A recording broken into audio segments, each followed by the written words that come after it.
एकटा लढलो, एकटे कसे लढले होते मला सांगा. खासदार छत्रपती शाहू महाराज, एवढी मोठी ताकद, एवढं मोठं नाव, हे त्यांच्यासोबत 24 तास राबले. ते त्यांचं नाव घ्यायला तयार नाहीत.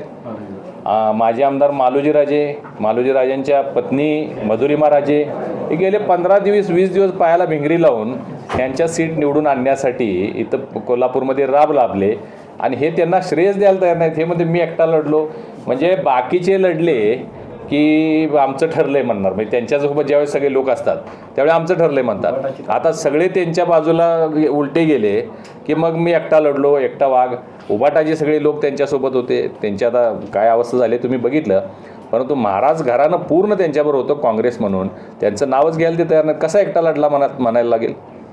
आणि ज्या सीट्स आलेल्या आहेत तुम्ही बघितलं असेल, 40 मत 70 मतांना आलेले आहेत. फार त्याचं काय तरी तुम्हाला मी एक साधं इक्वेशन सांगतो की भारतीय जनता पार्टी हाच सर्वोत्तम पक्ष आणि कोल्हापूरकरांची पसंती आहे. या अर्थानं आम्ही 36 जागा लढवल्या भाजपनं. 92,000 मतं आम्ही घेतलेले आहेत कोल्हापूर शहरामध्ये. त्यांनी 74 जागा लढवल्या. 35 जागा आल्या असल्या तरी फक्त 1,12,000 मतं त्यांना मिळालेले आहेत. म्हणजे तुम्ही जर रेशिओ काढला तर भाजपच नंबर 1 आहे. पर्सेंटेज जर काढला तर भाजपचं 72% आहे आणि काँग्रेस 48% आहे.